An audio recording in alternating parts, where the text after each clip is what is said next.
आज का जो हमारा टॉपिक है मोमेंट ऑफ इनर्शिया, जड़त्व आघूर्ण।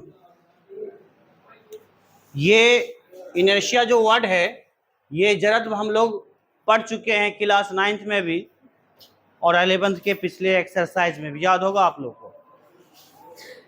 Inertia of motion, inertia of rest, inertia of direction, दिशा जड़त्व, गति जड़त्व, विराम जड़त्व, ये सारी चीजें हम लोग पढ़ चुके हैं।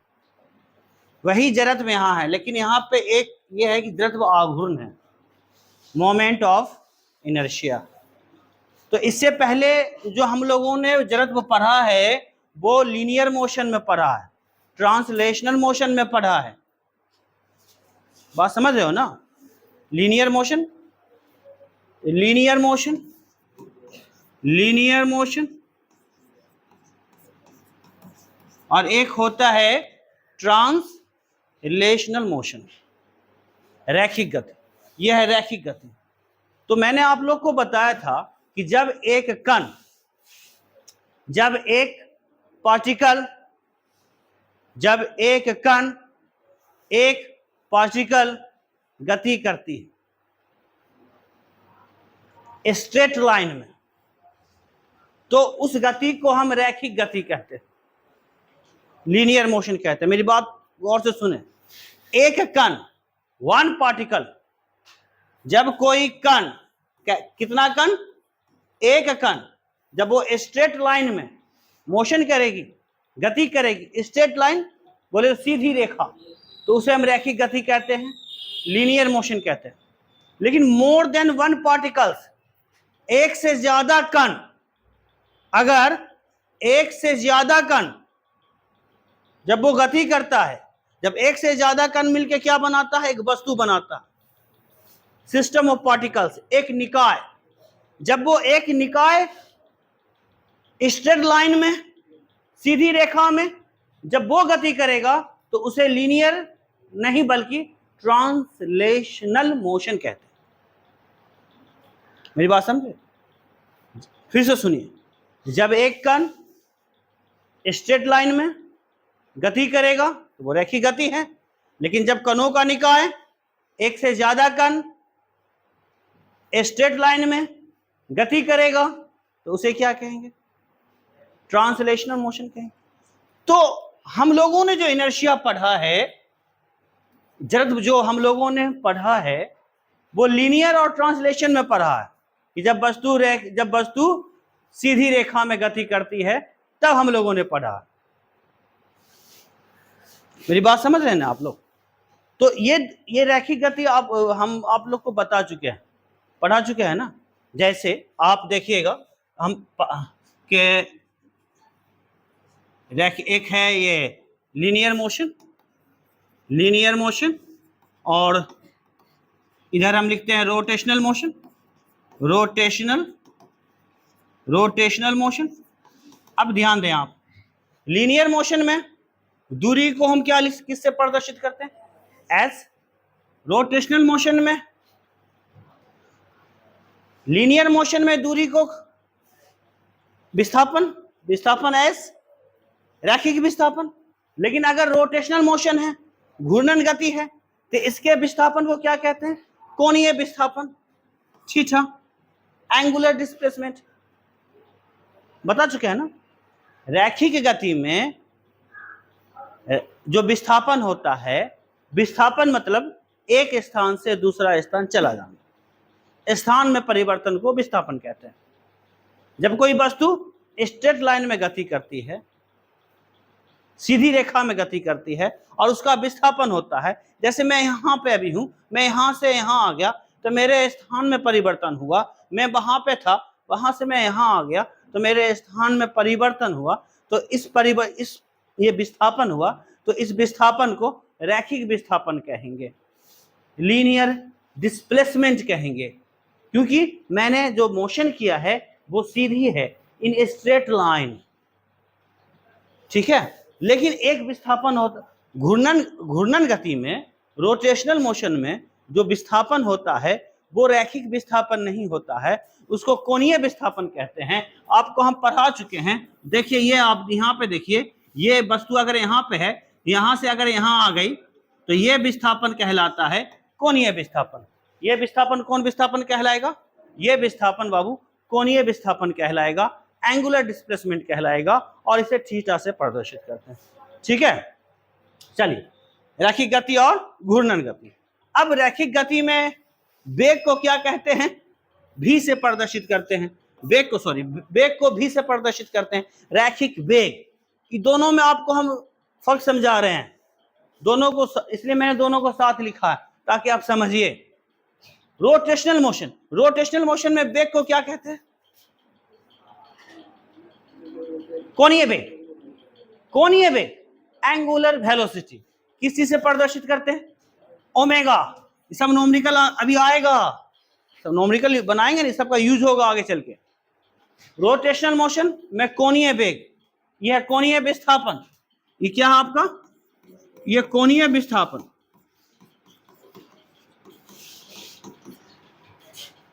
यह रेखीय विस्थापन, यह रेखीय वेग, यह कोणीय वेग, ये क्या है आपका? कोणीय वेग, एंगुलर वेलोसिटी, रेखीय विस्थापन, लीनियर वेलोसिटी। अब क्या है? टाइम तो एक ही रहेगा। उसके बाद एक्सीलरेशन की बात करते हैं।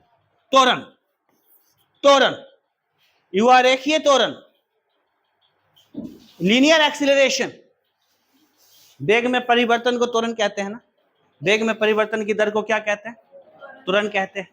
एक्सीलरेशन, तो ये कौन, ये रेखीय है, और अल्फा कोणीय त्वरण, ये रेखीय त्वरण, ये कोणीय त्वरण। कोणीय त्वरण, एंगुलर एक्सीलरेशन, एंगुलर एक्सीलरेशन। चलिए उसके बाद आगे आते हैं।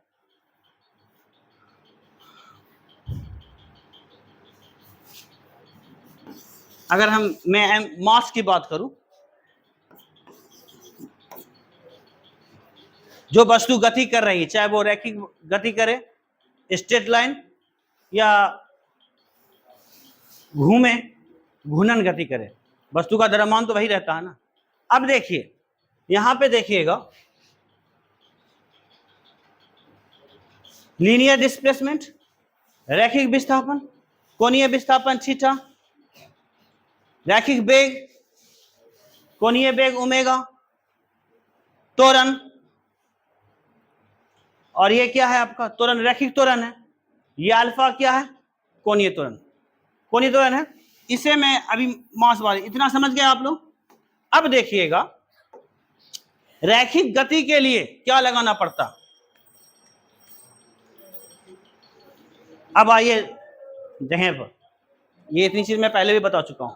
अब हम लोग आते हैं जगह पर, रैखिक त्वरण के, रैखिक त्वरण में परिवर्तन के लिए, त्वरण में अभी सिर्फ इसकी बात करो, रैखिक की, इस पे मैं नहीं आ रहा हूं मैं, हमारा चैप्टर तो ये चल रहा है, लेकिन अभी हम इसकी बात कर रहे हैं। वेग में परिवर्तन अगर आप करना चाहते हैं, चेंज इन वेलोसिटी, तो क्या करना पड़ेगा आपको? वेग में परिवर्तन करना चाहते हैं तो क्या कीजिएगा? बल लगाइएगा ना, अरे फोर्स अप्लाइड कीजिएगा ना। आप साइकिल चला रहे हो, आपने आपकी साइकिल की कुछ स्पीड होगी, कुछ चाल होगी, है ना, कुछ वेग होगा, उसमें चाहते हो कि इसमें कुछ चेंजिंग करें, हम इसके वेग को बढ़ाएं, अपने साइकिल के स्पीड को हम बढ़ाएं, तो क्या करोगे? बल लगाओगे, पैडल जोर से मारोगे, बल लगाओगे, फोर्स अप्लाइड करोगे, तब आपका वेग बढ़ेगा, आपके साइकिल की चाल बढ़ेगी। अब आपके साइकिल की चाल जो बढ़ेगी तो चेंज इन वेलोसिटी हुआ, और जहां वेग में परिवर्तन होगा, चेंज इन वेलोसिटी तुरंत उत्पन्न होगा। चेंज इन वेलोसिटी जब होता है तो एक्सीलरेशन जनरेट होता है, एक्सीलरेशन प्रोड्यूस होता है, तब त्वरण उत्पन्न होता है, याद रखिएगा। अब वेग में परिवर्तन मतलब वेग का बढ़ना घटना दोनों हो सकता। अब ब्रेक लगाओगे तो वेग घटेगा, तो वेग में परिवर्तन हुआ ना, फिर भी त्वरण उत्पन्न होगा। तो खैर ये सब चीज तो हम पढ़ा चुके हैं।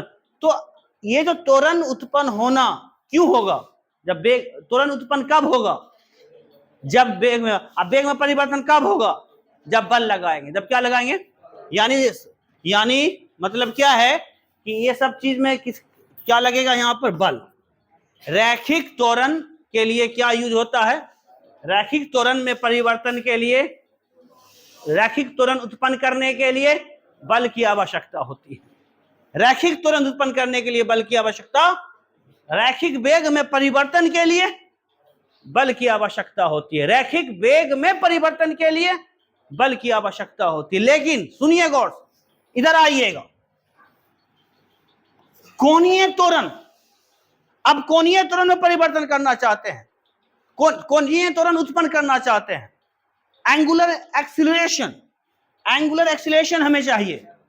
तो कोणीय त्वरण को प्रोड्यूस करने के लिए, कोणीय त्वरण उत्पन्न करने के लिए कोणीय वेग में परिवर्तन होगा। कोणीय वेग में परिवर्तन होगा ना, चेंज इन एंगुलर वेलोसिटी। कोणीय वेग में आप उस कोणीय वेग को आप बदलिएगा। कोणीय वेग अगर आप बदलते हैं तब क्या उत्पन्न होगा? कोणीय त्वरण, तब कोणीय त्वरण उत्पन्न होगा। कोणीय त्वरण उत्पन्न होगा। तो कोणीय त्वरण जो उत्पन्न हुआ, ये क्यों हुआ? बल लगाए होगे? नहीं, अब एक गो बल नहीं लगेगा। क्या गो बल लगेगा? दो बल लगेगा, यानी टॉर्क लगेगा। क्या लगेगा? टॉर्क। यस, बल आघूर्ण। अब क्या लगेगा आपका? अब लगेगा बल आघूर्ण। मेरी बात समझ रहे हैं? अब बल आघूर्ण लगाओगे तो कोणीय त्वरण में कोणीय त्वरण उत्पन्न होगा। ये इतना आपको हम पढ़ा चुके हैं, ये इतना आपको हम पढ़ा चुके हैं। अब बात आ रही है जड़त्व की। देखो, कोई भी वस्तु है जिस अवस्था में है, मेरी बात गौर से सुनिए, जो वस्तु जिस अवस्था में है वो वस्तु उसी अवस्था में रहना चाहती है। वस्तु जिस अवस्था में है, वस्तु चाहती है हम उसी अवस्था में रहे। यह जड़त्व एक गुण है, एक इनहेरेंट कैरेक्टरिस्टिक है। एक इनहेरेंट क्या है? कैरेक्टरिस्टिक है, एक गुण है। ये कैसा गुण है? ये आप चाहती है, ये ऐसा गुण है चाहे वो वस्तु लिविंग हो या नॉन लिविंग हो, वस्तु जिस हाल में है वो उसी हाल में रहना चाहती है, और अगर उसके स्थिति को कोई बदलना चाहता है तो वस्तु उसका विरोध करती है। तो वस्तु के अंदर जो ये गुण होता है, उसी गुण को जड़त्व कहते हैं, उसी गुण को जड़त्व कहते हैं। ये कुर्सी यहाँ पे रखी हुई है, ये नॉन लिविंग है। ये कुर्सी ये चाह रही है कि हम जिस अवस्था में हैं हमेशा हम उसी अवस्था में रहे।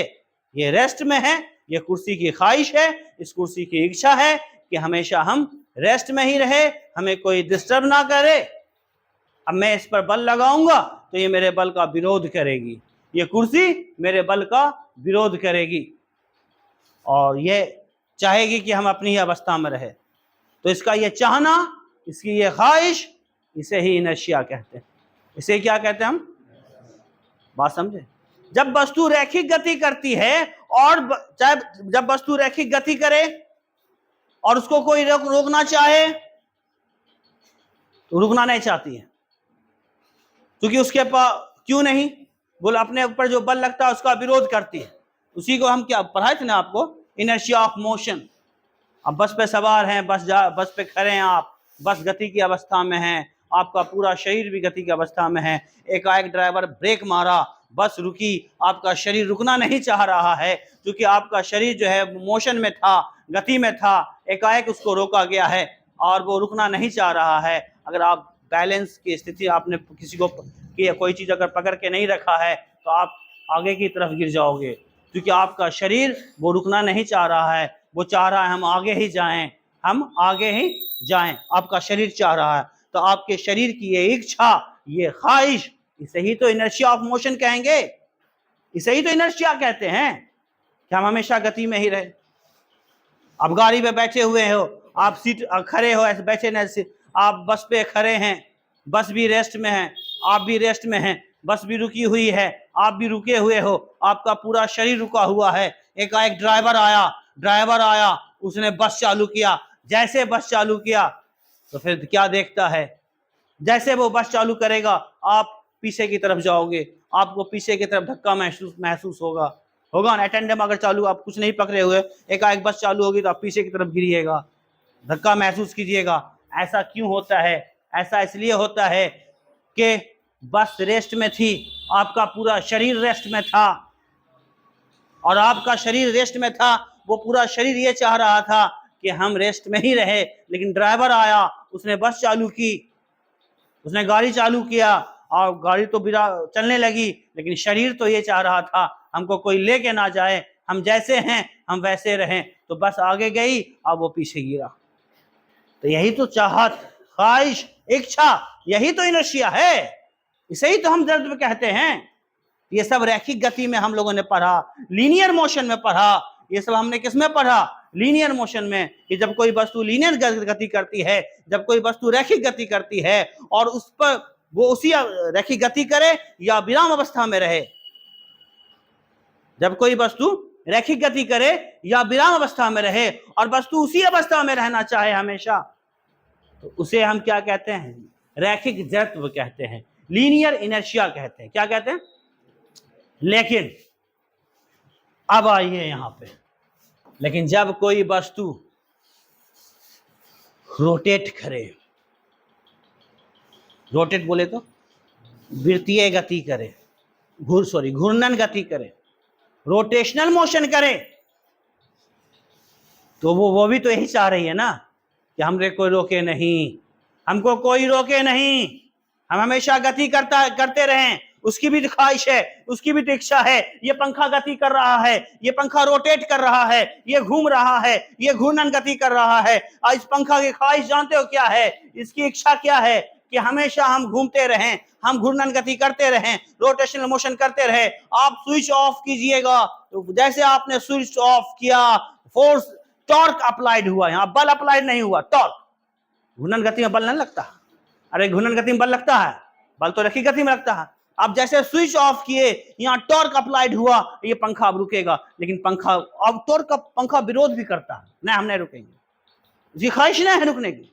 अब टॉर्क का ये विरोध भी करेगा, हमको मत रोको, हमको मत रोको। तो इसका, चूंकि इसकी इच्छा है कि हम गति, तो इसको क्या कहेंगे हम? लीनियर।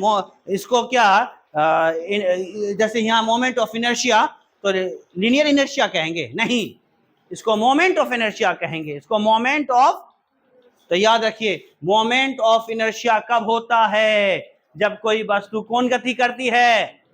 जब कोई वस्तु घूर्णन गति करती है, उसको कोई रोकना चाहे, तो वो जो फिर उसको रोकने के लिए उस पर बल आघूर्ण लगाया जाता है, और वो वस्तु जो उस बल आघूर्ण का विरोध करती है कि हम नहीं रुकेंगे, तो चूंकि वस्तु के अंदर ये गुण है, ये प्रॉपर्टी है, ये कैरेक्टरिस्टिक है, तो इसी गुण को क्या कहते हैं? Moment of inertia. तो moment of inertia is inherent characteristic of rotating body, of rotating body. जो वस्तु घूमती है उसके पास ये गुण पाया जाता है। जो वस्तु घूर्णन गति करती है, जो वस्तु घूर्णन गति करेगी, उसके पास ये गुण होगा, मोमेंट ऑफ इनर्शिया होगा। ऑब्जेक्टिव क्वेश्चन पूछ सकता है कि मोमेंट ऑफ इनर्शिया किसके पास होगा? किसके पास होता है? किसके पास होता? बोलो जी, मोमेंट ऑफ इनर्शिया किसके पास होता है? जो वस्तु घूर्णन गति करती है, जो वस्तु घूर्णन गति करती है। और सिर्फ इनर्शिया की बात हम करें, लीनियर इनर्शिया, रैखिक जड़त्व किसके पास होता है? जब कोई वस्तु रैखिक गति करे। रैखिक वस्तु जो गति करती, रैखिक गति जो वस्तु करती है, तो वो बल का विरोध करती है कि बल आघूर्ण का विरोध करती है? वेरी गुड, ऐसे बोलो, बल का विरोध करती है, फोर्स का विरोध करती है। उसका ये विरोध करना ही तो इनर्शिया है, लीनियर इनर्शिया। पृथ्वी अपनी कक्षा में सूर्य के चारों ओर घूम रही है, कौन गति कर रही है? अरे कौन गति कर रही है? घूर्णन गति कर रही है, रोटेशनल मोशन कर रही है। अगर फिर पृथ्वी पर बल लगाया जाए, बाहरी बल लगाया जाए, तो पृथ्वी पर बाहरी बल लगेगा कि टॉर्क लगेगा? बोलिए तो जी, यस, वेरी गुड। पृथ्वी पर बल नहीं लगेगा। कोई कहे पृथ्वी पर बल लगेगा, नहीं, बल नहीं लगेगा। क्यों नहीं लगेगा? बल रोटेशनल मोशन, पृथ्वी रोटेशनल मोशन कर रही है, उस पर आपको टॉर्क लगाना पड़ेगा। At a time two force applied करना पड़ेगा उस पर, आपको उस पर टॉर्क लगता है। क्या लगता है उस पर? टॉर्क। तो वो पृथ्वी उस टॉर्क का विरोध करेगी। टॉर्क भी तो बल है ना, है सिर्फ 2 गो बल इतने। पृथ्वी उस टॉर्क का विरोध करेगी, तो इसका यह विरोध करना क्या कहलाएगा? Moment of inertia. मुझे लग रहा है कि आप लोग मोमेंट ऑफ इनर्शिया कुछ समझे, समझ में आया ना? जड़ आघूर्ण किसके पास होगा? जड़ आघूर्ण किसके पास होगा बाबूरे? जो वस्तु घूर्णन गति करेगी, जो वस्तु। और विरोध, ये कौन सी एक गुण है? ये क्या ये एक गुण है। ये कैसा गुण है? ये इनहेरेंट प्रॉपर्टी है। क्या है? देखिए, मोमेंट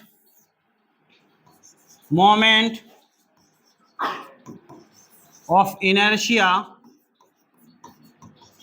इज